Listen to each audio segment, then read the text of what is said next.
తెలంగాణ నిరుద్యోగుల డిమాండ్ ఫలించింది. గ్రూప్ 2 వాయిదా వేయాలన్న డిమాండ్ పట్ల కాంగ్రెస్ ప్రభుత్వం సానుకూలంగా స్పందించింది. నిరుద్యోగుల కోరిక మేరకు డిసెంబర్ చివరి వారానికి గ్రూప్ 2 పరీక్ష వాయిదా అంశాన్ని పరిశీలిస్తున్నామని డిప్యూటీ సీఎం మల్లు భట్టి విక్రమార్క అన్నారు. శుక్రవారం ఆయన గ్రూప్ 2 అభ్యర్థులతో సచివాలయంలో సమావేశమై చర్చించారు.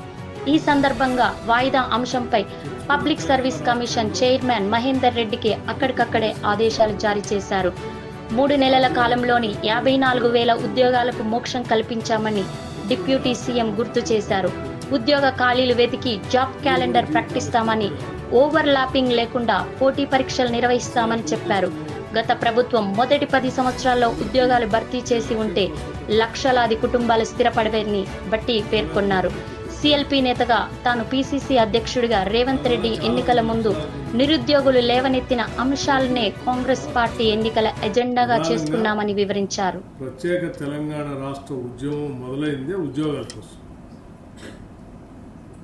తెచ్చుకున్న తెలంగాణ రాష్ట్రంలో మొదటి 10 సంవత్సరాల్లోనే సాధ్యమైనంత వరకు మీకు ఉద్యోగాలు ఇచ్చి ఉంటే తెచ్చుకున్న రాష్ట్రానికి ఒక అర్థం పరమార్థం ఉండేది.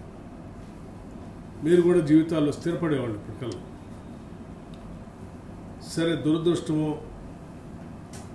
మీ అందరికీ ఏ లక్ష్యం కోసం అయితే రాష్ట్రం తెచ్చుకున్నామో ఆ లక్ష్యం నెరవేరలేదు, మీకు ఉద్యోగాలు రాలేదు. దానివల్ల చాలామంది, లక్షలాది మంది నిరుద్యోగ యువతి యువకులు చాలా నష్టపోయారు. నేను సిఎల్పి నాయకుడిగా, లేకపోతే ఈరోజు రాష్ట్రానికి ముఖ్యమంత్రిగా ఉన్నటువంటి రేవంత్ రెడ్డి గారు, ఆనాడు పీసీసీ ప్రెసిడెంట్గా రాష్ట్ర వ్యాప్తంగా పర్యటనలు చేశారు. వారు చాలా జిల్లాల్లో పర్యటనలు చేశారు, సభలు పెట్టారు, చాలా చోట్ల మీ అందరితో మాట్లాడారు. మీ అందరు చెప్పిన అంశాలనే మేము మా ఎజెండాగా కూడా మార్చాం. అట్లాగే నేను పాదయాత్ర చేసి సీఎల్పీ లీడర్గా నేను పాదయాత్ర చేసేటప్పుడు నేను ఒక ప్రత్యేకమైన అంశాన్ని మీ అందరి దృష్టికి తీసుకుని రావాలి. ఆదిలాబాద్ జిల్లాలో కొమరం భీం ఆసిఫాబాద్ జిల్లాలో చాలా మనసుని కలిసివేసినటువంటి సన్నివేశం కూడా. పాదయాత్ర చేస్తూ నడుస్తూ ఉంటే సడన్గా ఒక ఊరిలో కేరిమేరి మండలం, ఆదివాసీ ఆదిలాబాద్ జిల్లా నుంచి వచ్చిన నీకు ఐడియా ఉంటుంది. కేరిమేరి మండలం గోయగా గ్రామం. ఊరు కంటే ముందే చాలామంది మహిళలు వచ్చి నాకు స్వాగతం పలికారు. ఓ తల్లి అయితే వచ్చి బొట్టు పెట్టి హారతిచ్చి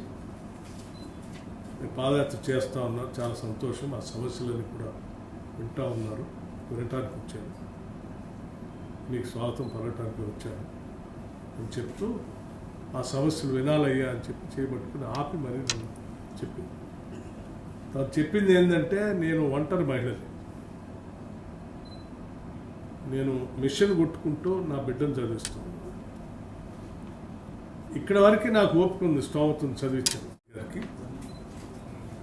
అట్లాగే గౌరవ పార్లమెంట్ సభ్యులు, మాజీ కేంద్ర మంత్రి వర్యులు కూడా బలరాం నాయక్ గారికి, అట్లాగే మీకోసం ఇప్పటివరకు వచ్చి ఎదురు చూసి వేరే పని ఉండటం వల్ల వెళ్ళినటువంటి ఖమ్మం పార్లమెంట్ సభ్యులు రఘురామ్ రెడ్డి గారికి, వివిధ యూనివర్సిటీస్ నుంచి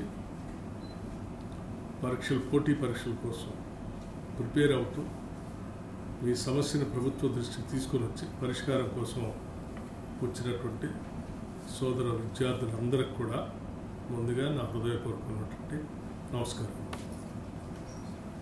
విద్యార్థులు అందరికీ మీరు చెప్పే సమస్యని చాలా లోతుగా అధ్యయనం చేశాం. దీనికంటే ముందు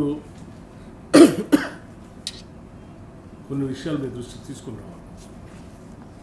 ఈ రాష్ట్రం తెచ్చుకున్నదే ఉద్యోగాల కోసం. ప్రధానంగా ప్రత్యేక తెలంగాణ రాష్ట్ర ఉద్యమం మొదలైందే ఉద్యోగాల కోసం. తెచ్చుకున్న తెలంగాణ రాష్ట్రంలో మొదటి 10 సంవత్సరాల్లోనే సాధ్యమైనంత వరకు మీకు ఉద్యోగాలు ఇచ్చి ఉంటే తెచ్చుకున్న రాష్ట్రానికి ఒక అర్థం పరమార్థం ఉండేది.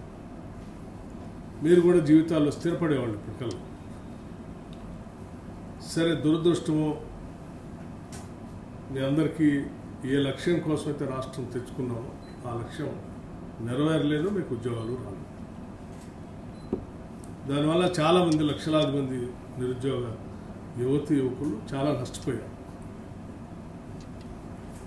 నేను సిఎల్పి నాయకుడిగా, లేకపోతే ఈరోజు రాష్ట్రానికి ముఖ్యమంత్రిగా ఉన్నటువంటి రేవంత్ రెడ్డి గారు, ఆనాడు పిసిసి ప్రెసిడెంట్గా